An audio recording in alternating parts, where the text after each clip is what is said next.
నమస్తే బాలా గారు. నమస్తే మేడం. ఇప్పుడు అక్రమ సంబంధాలపై పరస్పర ఇద్దరి అంగీకారం ఉంటే అక్రమ సంబంధాలు నేరం కాదు అని చెప్పి సుప్రీంకోర్టు చెప్తుంది. అసలు ఈ అక్రమ సంబంధాలు అనేది మన సంస్కృతికి విరుద్ధం కదా! సో, దాని గురించి మీరేమంటారు? అంటే మేడం ఇక్కడ అక్రమ సంబంధము, సక్రమ సంబంధము అనేది డిఫైన్ చేసింది ఎవరు ఫస్ట్? మనము. అంటే ప్రజలు, జనాలు. సెక్స్ ఇంటర్ కోర్స్ అనేది ఇట్స్ ఎ న్యాచురల్ కోర్స్ అది బేసికల్‌గా.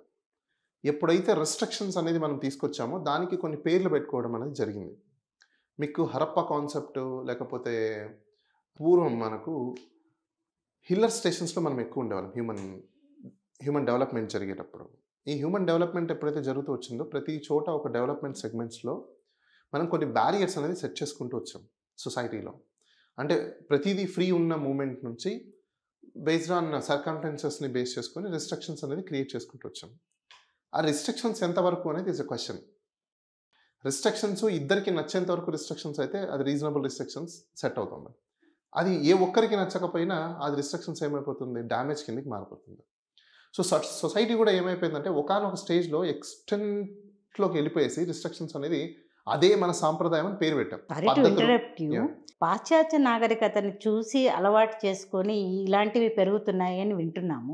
దాని గురించి నాదొక చిన్న క్వశ్చన్ మీకు చెప్తాను. పాశ్చాత్య నాగరికత అని మీరు అంటున్నారు. మరి అదే పాశ్చాత్య నాగరికత ప్రభావంలో ఈరోజు ప్రపంచ దేశాలు అన్నీ ఉన్నాయి. ఆ నాగరికతను అప్లై చేసుకుని వెస్ట్రన్ కల్చర్ అని ఎలా అంటున్నారు సొసైటీ? మన సంస్కృతి సాంప్రదాయాలు అక్కడికి వస్తున్నారు. ఇప్పుడు మీరు ఏదైతే పాతకాలంది రాంగ్ అని అంటున్నామో మరి కొత్త కాలంలో అది ఉన్నప్పుడు దాన్ని అడాప్ట్ చేసుకోవడానికి మనం రెడీ అవుతున్నాం కదా ఇదే జనాలు.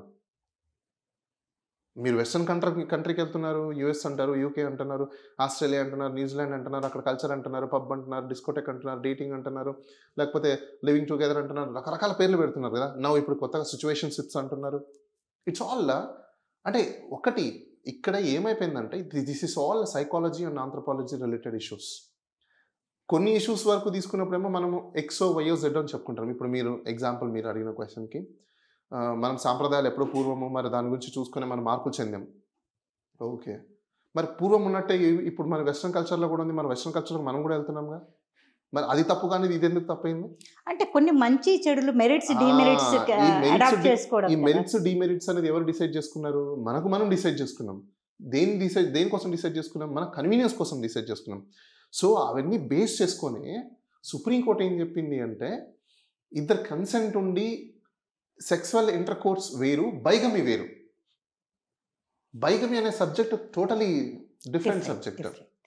బైగమి అనేది ఎప్పుడు అప్లై అవుతుంది అనేది మనం ఒకసారి ఆలోచించుకోవాలి. ఇప్పుడు ఒక పర్సన్ ఎగ్జాంపుల్ ఇద్దరు వ్యక్తులు నచ్చి సంథింగ్ ప్రేమించుకొని వాళ్ళు లివింగ్ టుగెదర్ ఉన్నారు, లేకపోతే సెక్సువల్ ఇంటర్ కోర్స్ నచ్చింది, అంతవరకు నచ్చింది అంటే దట్స్ ఫైన్.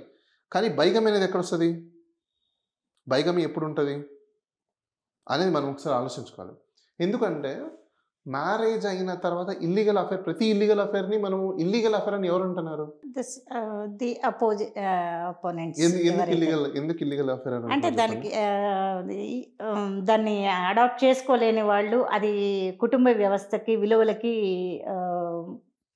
కొంచెం కష్టంగా అనిపిస్తున్న వాళ్ళు, దాన్ని జీర్ణించుకోలేని వాళ్ళు, అది ఇల్లీగలే కదా. సంస్కృతి సాంప్రదాయాలకి ఫ్యామిలీ రిలేషన్, ఫ్యామిలీ బాండింగ్ అనేది ఉంటుంది. మీ పాయింట్ ఆఫ్ వ్యూలో ఒకటి తీసుకుందాం. ఇప్పుడు మ్యారేజ్ అనేది ఒక కల్చర్, సాంప్రదాయం, అవునా? రకరకాల పద్ధతుల్లో మ్యారేజ్ చేసుకుని దాన్నే కల్చర్ అని చెప్పుకుంటున్నాం. అది ఎంతవరకు correct? Point to be noted. ఎందుకు అంటే మీకు నచ్చితే ఏదైనా కరెక్ట్, నచ్చకపోతే అంటే majority of the people, that's what exactly నేను అదే అంటున్నా. మెజారిటీ ఆఫ్ పాపులేషన్ ఏమనుకుంటుందో అదే ప్రివైల్ అవుతుంది తప్ప మైనారిటీ అనుకునేది ఎప్పుడు ప్రివైల్ అవ్వదు. సో ఇక్కడ కూడా మనకి ఏమైపోయింది, బైగమి అంటే ఎప్పుడైనా ఆల్రెడీ ఒక వైఫ్ ఉండి, లీగల్లీ వెడ్డెడ్ వైఫ్ ఉండి, కన్సెంట్ లేకుండా, ఆ వైఫ్ కన్సెంట్ లేకుండా సెకండ్ మ్యారేజ్ చేసుకొని మళ్ళీ ఫ్యామిలీ రన్ చేస్తున్నప్పుడు దట్స్ కాల్డ్ బైగమి. అప్పుడు మీకు క్రిమినల్ యాక్ట్ అనేది హిందూ మ్యారేజ్ యాక్ట్ అప్లై అవుతుంది. ఒకవేళ వైఫ్ కన్సెంట్ ఉన్నింది అనుకోండి, there is no bigamy. If she is a consent there is no bigamy. In case consent లేకుండా ఆ మ్యారేజ్ ఆమె అపోజ్ చేసి కేసు పెట్టింది అనుకోండి, అంటే బలవంతంగాను లేకపోతే అట్లా. నేను క్వశ్చన్ చెప్పాను, బలవంతం అని ఎవరు చెప్పాలి? ఆ వైఫే బయటకు వచ్చి అప్పుడు బలవంతం అన్నప్పుడు ఇంకా బైగమి కిందకి వచ్చేస్తుంది. ఆమె కంప్లైంట్ చేస్తుంది కదా, కేసు పెడుతుంది కదా. వినండి, ఇప్పుడు మీరేమన్నారు బలవంతం అని అన్నప్పుడు ఆమె కేసు పెడుతుంది. కేసు పెట్టలేదంటే అది బలవంతం కానట్టు. అది ఏ సర్కమ్టెన్స్ అని తీసుకోండి, Yeah. భయమా, ప్రేమ, లేకపోతే సర్కమ్టెన్సెస్సా, లేకపోతే ఏం తీసుకున్నా అంటిల్ అన్లెస్ ఆమె కేసు పెట్టనంత వరకు అది కన్సెంట్ కిందనే ఉన్నట్టే. అంతే కదా. కన్సెంట్ ఎప్పుడు పోయిద్ది? ఆమె కేసు పెట్టిందంటే there is no consent, then it comes bigamy. It's very simple. Supreme court ఏం చెప్పిందంటే మ్యారేజ్ అనేది డిఫరెంట్ స్టోరీ, సెకండ్ చేసుకోవడం అనేది. కానీ ఇద్దరు వ్యక్తులు కలిసి ఉన్నారు, ఆ ఇద్దరు వ్యక్తులు కలిసి సెక్స్ చేసుకున్నారు అంటే సెక్స్ అనేది ఇట్స్ న్యాచురల్ ఇంటర్ కోర్స్. అది బయలాజికల్ నీడ్. అది ఆ బయలాజికల్ నీడ్లో ఆ టైంలో ఆ సర్కమ్టెన్స్లో వాళ్ళకి ఏం జరిగిందనేది వీ డోంట్ నో. ఆ ప్రాస్పెక్ట్లో అక్కడ జరిగిన వాటి గురించి అది అఫెన్స్ అనడం అనేది కరెక్ట్ కాదు. అది ఎందుకంటే ఆర్టికల్ 21 ఇండివిజువల్ రైట్ అది. సో వాళ్ళిద్దరికి ఆ సర్కమ్టెన్సెస్లో నచ్చినప్పుడు they are not continue together. So ఒక పాయింట్ ఆఫ్ ఇంటర్ కోర్స్ నచ్చినప్పుడు then it is be valid. ఆ సెక్షన్ దీనికి అప్లై చేయడానికి లేదు కాబట్టి దాన్ని స్ట్రక్ డౌన్ చేయండి, ఆర్టికల్ 21ని అప్హోల్డ్ చేయండి. ఎందుకంటే వాళ్ళ ఇండివిజువల్ రైట్ కాబట్టి. ఇప్పుడు మొగుడిని పెళ్లి చేసుకున్నంత మాత్రాన, లేకపోతే మొగుడు పెళ్ళాన్ని పెళ్లి చేసుకున్నంత మాత్రాన కంపల్సరీగా సెక్స్ చేయాలని రూల్ ఏం లేదు. అది వాళ్ళ కన్సెంట్కి సంబంధించింది. కాకపోతే వాళ్ళు సెక్స్ చేసుకుంటే అది అఫెన్స్ కాకుండా ఒక చట్టం ప్రొటెక్ట్ చేస్తుంది. ఏంటి ఆ చట్టము అంటే మ్యారేజ్ యాక్ట్. మ్యారేజ్ యాక్ట్లో ఏంటి? ఒక వ్యక్తి ఇంకో వ్యక్తిని పెళ్లి చేసుకున్నప్పుడు వాళ్ళిద్దరు సెక్సువల్ ఇంటర్ కోర్స్ జరగడానికి ఆ యాక్ట్ ఒక రైట్ అనేది ఇస్తుంది. సో ద సేమ్ టైం అది అది ఒకవేళ లేకపోయినా కూడా కన్సెంట్ ఉంటే రైట్ అనేది ఉంది. చిన్న సింపుల్. అక్కడ కన్సెంట్ ఉందా లేదా అనేది ఒక లీగల్ రైట్. అక్కడ కూడా ఏంటి, ఇండివిజువల్ ఒపీనియన్ అనేది మళ్ళీ ఉంది.